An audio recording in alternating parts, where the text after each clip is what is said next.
étudiants là, le problème de la Terre tourne autour du Soleil ou bien le contraire. Mais c'est pour ça, il y a une confusion jusqu'aujourd'hui. Quand on parle de la Terre qui tourne autour du Soleil, c'est cette Terre ou bien c'est le monde?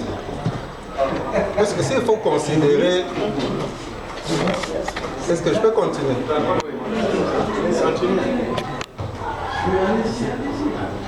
Parce que s'il faut considérer les mondes, nous devons faire une dissociation entre la Terre et le monde. Non, on a bien compris. La question, on a noté. On a noté? Oui. Le nouveau soleil, parce qu'il en existe dans la mentalité.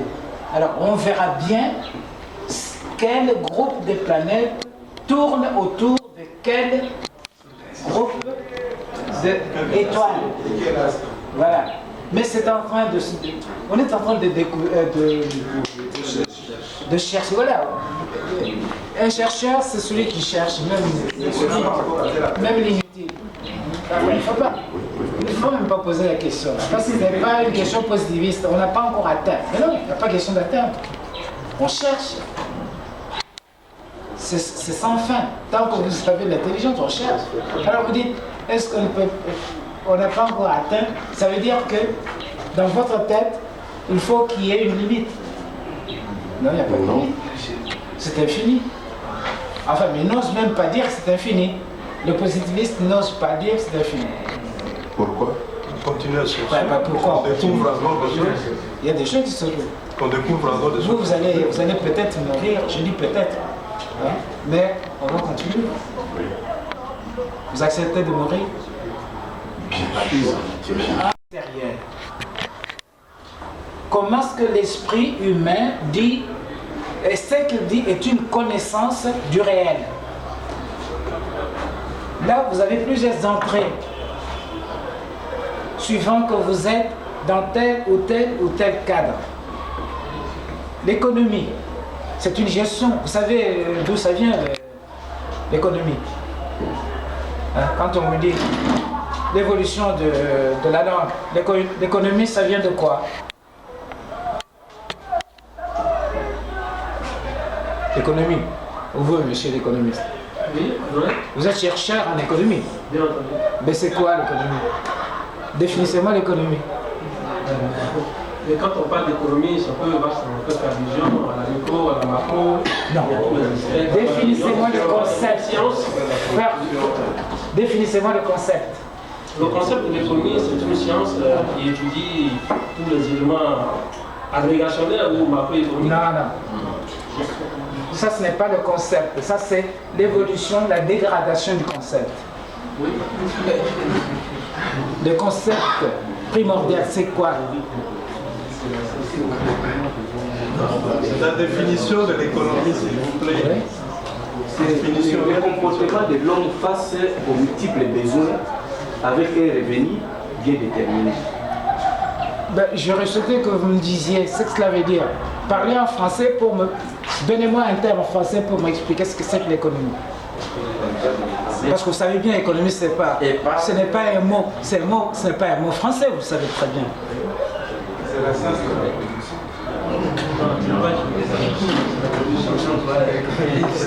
Et ça veut dire... Oui. L'origine du mot. L'origine, oui.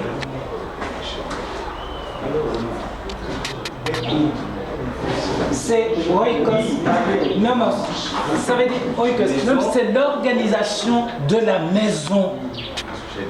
La gestion de la maison. Comment gérer la maison? C'est à partir de cette question-là que ce que vous me dites science, ça a commencé par une sorte de chacun dans sa maison, comment il gère sa maison.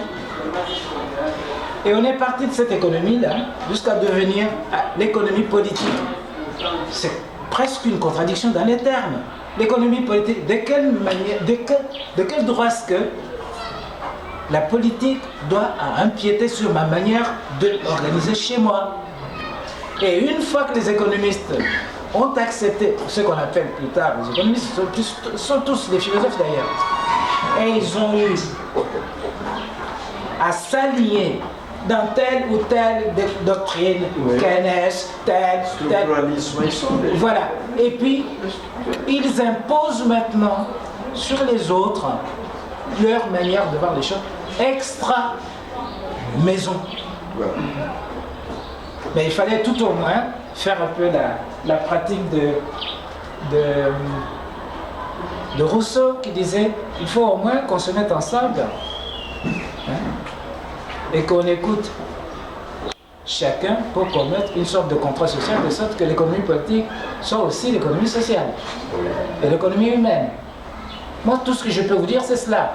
Mais comment vous allez vous débrouiller avec vos professeurs pour qu'ils vous disent quelle est la méthode? Moi, je n'ai pas à vous dire. Hein? La seule chose que je puisse faire, c'est les contester parce que je suis un philosophe.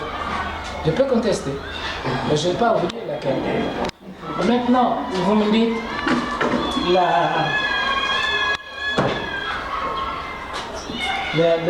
cybernétique, science des sciences. Celui qui a créé l'informatique, c'est un mathématicien. Mais je vous ai dit, ils étaient ensemble avec les gens qui occupaient par DCA, c'est-à-dire ils jettent, enfin, ils utilisent des dimensions pour pouvoir commander ça. Tout ce que vous avez dans les ciels, par terre, ils ont constitué ensemble. Et la cybernétique, c'est l'ensemble de ces scientifiques qui sont mis ensemble pour élaborer quelque chose qui aboutit au jeu à l'informatique. Ce n'est pas bien déterminé. Et votre science, là, ce que vous appelez science, ben, c'est plein de gestionnaires. Un jour, j'étais dans la salle de professeurs. C'était quoi? C'était une réunion pédagogique. Il fallait réagir pour dire aujourd'hui, l'informatique est partout. Et l'inventeur de la cybernétique, il dit, j'assure à ce moment-là que dans l'avenir, la cybernétique va s'occuper de ça, y compris de votre discipline. Ce que je cherchais ici, c'était une citation. Peut-être la prochaine fois, je vais trouver cette citation parce que là, on se fatigue. Non, d'abord, donc je reviens à la question. Posez à votre professeur quelle est la méthode du commencement et de la fin. Je me préoccupe de ce que je fais. Donc je ne pose pas ces questions et j'ai eu tort de vous poser cette question parce que je n'y crois pas. Je ne crois pas dans la mort. Et c'est là qu'il y a... Ce n'est pas qu'on ne va pas mourir, c'est une fausse question. Pour moi, c'est une fausse question. En tant que positiviste, ça ne m'intéresse pas. En tant que croyant, je mets ça entre guillemets, je constate, d'une part, qu'il y a quelqu'un qui a dit, celui qui croit en moi ne mourra point, et qui va plus loin, qui dit, même s'il est mort, je le ressusciterai. On peut épiloguer là-dessus, tout le monde peut donner son interprétation. S'il a dit ça, moi je prends ça à la lettre, moi. Vous avez compris? Je prends ça à la lettre. Si je suis vraiment croyant. Mais ça, c'est une autre histoire. C'est une autre histoire. Ça, c'est moi. Avec celui qui m'a créé sans m'avoir demandé mon autorisation. Troisième point. Vous êtes malade. Vous allez chercher à ne pas être malade.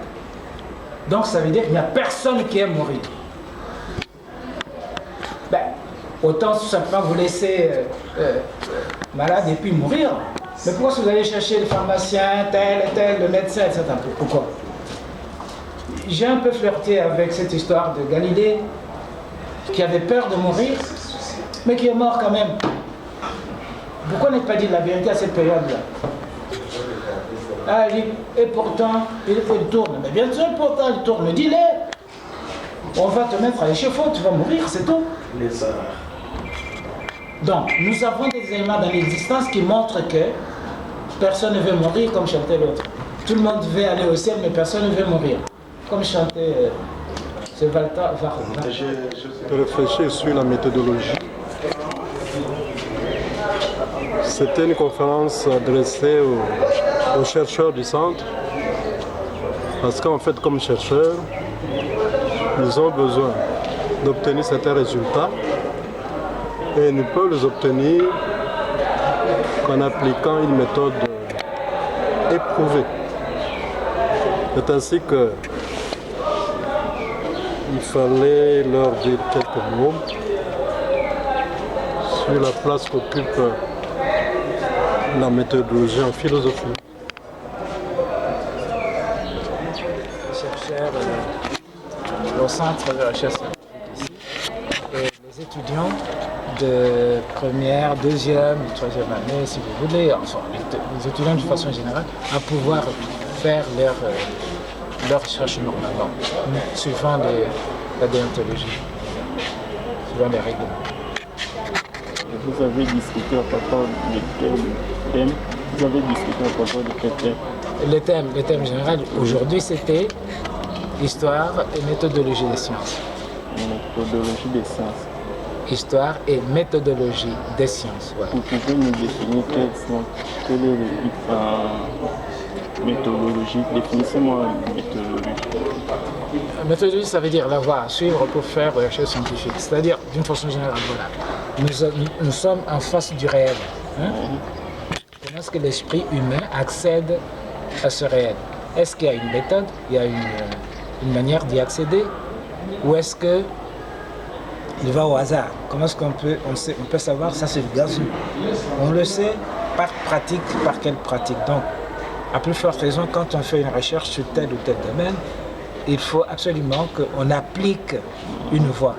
Et c'est cette voie qu'on appelle la méthodologie. Dans n'importe quelle science. Alors ici, c'était un tronc commun que j'ai donné aux chercheurs, aux scientifiques, aux étudiants éventuellement qui étaient là.